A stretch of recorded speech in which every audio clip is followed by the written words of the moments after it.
-1 গুণ করলে কত হয়? 0। এভাবে তুমি নিশ্চয়ই গুণ করতে পারো। দেখো 7 আর হচ্ছে কত এখানে? এখান থেকে আমরা পাবো হচ্ছে 7 আর 5। 7 আর 5 গুণ করলে হয় 35। সিমিলারলি 7 আর 3 গুণ করলে হয় 21, 5 আর 0 গুণ করলে হয় হচ্ছে 0। এভাবে করে তুমি সবগুলো গুণ করবে। ঠিক আছে? খুব সহজ জিনিস, তাই না?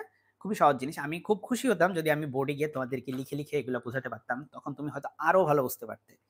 হ্যাঁ? তো এখনো আসলে আমি দীর্ঘ সময় দাঁড়িয়ে থাকতে অপারগ। সো আসলে আমার পক্ষে এগুলা বসে একটা করে লেখা বেশ কষ্টসাধ্য হয়ে যেত। হয়তো আমি লাইভ কন্টিনিউ করতে পারতাম না। তারপরে দেখো তোমার এখন পিয়ারসনের ফর্মুলাতে কি চাইছে? দেখো তো তুমি এখানে কি চাইছে?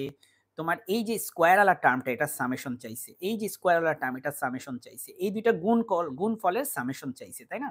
তো সামেশন গুলা তো তুমি বের করতেই পারো। সামেশন তো তুমি যোগ করবা। যোগ করলেই সামেশন হয়ে যায়। তুমি দেখো এই যে স্কোয়ার আলা term x minus x square, দেখো আমি এটাকে কি করছি? এই যে 36 যোগ 16 যোগ 4 যোগ 1 যোগ 0 যোগ 1 যোগ 9 যোগ 49 49 যোগ 9 যোগ 25, আমি বাংলা ইংলিশ মিক্স করে ফেলতেছি, প্লাস 25 সব তুমি যোগ করবে ক্যালকুলেটরে, করলে দেখবে তোমার 150 আসে।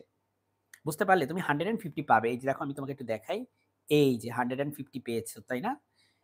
এই যে 150 দেখো, এই যে। সিমিলারলি তুমি এটাকে যোগ করো। 9 plus 4 plus 49 plus 25 plus 1 plus 9 plus 81 plus 25 plus 49 plus 0 সব যোগ করে দিলে তুমি ক্যালকুলেটারে পাবে 252। যোগ করা তো খুব সহজ কাজ। তুমি ক্যালকুলেটর ইউজ করে ফেলতে পারো এটা। তারপরে এই যে এগুলো সব যোগ করবে। 18 plus 8 plus 14 plus 5 plus 0 plus -3 এগুলো সব যোগ করবে। করে তুমি পাবে এখানে 71। হ্যাঁ? এইভাবে করে তুমি সহজে এগুলা পেয়ে যাবে। আর এই যে এগুলা, এই যোগফলগুলো আসলে করার দরকার হবে না। এই যে x মাইনাস x বার আমি যোগ করে তোমাকে 0 পাইছি।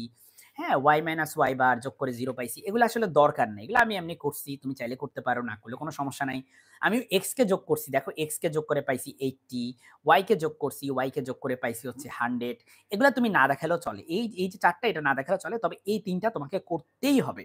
এটা করতেই হবে। ঠিক আছে?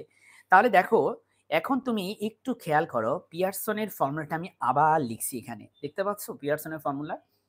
এবং এই ফর্মুলাতে দেখতে পাচ্ছ যে এখানে আমি লিখছি আচ্ছা তুমি কিন্তু এটাকে x অফ i না লিখে শুধু x মাইনাস x বার লিখলেও হবে। এগুলো কোনো ব্যাপার না। অনেকে মানে বিভিন্ন সোর্স থেকে তুমি পড়াশোনা করলে তখন তুমি কনফিউজড হয়ে যাবে। তুমি দেখবা যে কেউ লিখছে x মাইনাস x বার, আমি লিখছি x of i minus x বার।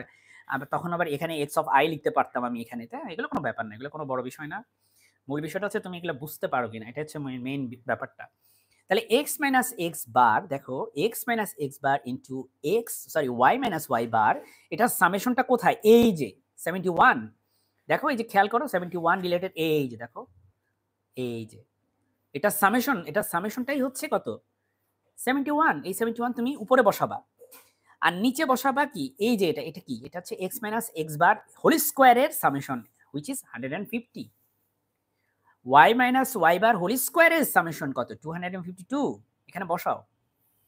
এবার তুমি একটা সুন্দর করে একটা ক্যালকুলেটরে তুমি বসিয়ে দেখলা যে এটা হচ্ছে 0.3651 আসছে। 0.3651, এই কথাটার মানে কি? এই কথাটার মানে হচ্ছে r এর মান 1 এর চেয়ে বড়। সরি 0 থেকে বড়। r এর মান হচ্ছে 0 থেকে বড়। একটা পজিটিভ সংখ্যা, তাই না? এই পজিটিভ সংখ্যা মানে হচ্ছে আমরা এভাবে বলবো যে হ্যাঁ, এই ২ টা ডেটা সেট যে আমাদেরকে দেয়া ছিল, এই ২ টা ডেটা সেট একটা আরেকটার সাথে পজিটিভলি রিলেটেড, পজিটিভলি কোরিলেটেড। হ্যাঁ? তাদের সাথে রিলেশনশিপ আছে কিনা? উত্তর হচ্ছে ইয়েস। কিভাবে আছে? পজিটিভলি। তার মানে একটা বাড়লে আরেকটা বাড়ে। এরকম সম্পর্ক। যদি নেগেটিভ পেতে তাহলে বলতা নেগেটিভলি কোরিলেটেড। তার মানে রিলেশন আছে কিনা? আছে। ইয়েস।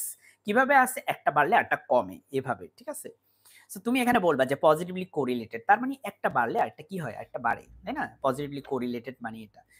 সো যাই হোক, আমি আপাতত এখানেই শেষ করতেছি। আমার আসলে এই টপিকটা পড়ানো খুব দরকার ছিল, কোরিলেশন। সামনে আমরা কোরিলেশনে আরো প্রবলেম পড়বো, আমরা রিগ্রেশনের প্রবলেম পড়বো। আমি বলে দিই আগে থেকে, আমরা হচ্ছে মিন, মড, মিডিয়ান বের করার আরো প্রবলেম সমাধান করার চেষ্টা করব। আমরা হচ্ছে কোএফিসিয়েন্ট অফ ভ্যারিয়েন্স এর প্রবলেম করব। আমরা হচ্ছে ভ্যারিয়েন্স এর প্রবলেম করব। আমরা হচ্ছে স্ট্যান্ডার্ড ডেভিয়েশন এর প্রবলেম করব। এই প্রবলেমগুলো আমাদের জন্য খুবই ইম্পোর্টেন্ট। আমাদের ফিউচারে তোমাদের রিসার্চ বলো বা তোমাদের একাডেমিক বিভিন্ন জায়গায় এগুলো আসলে তোমাদের দরকার হবে।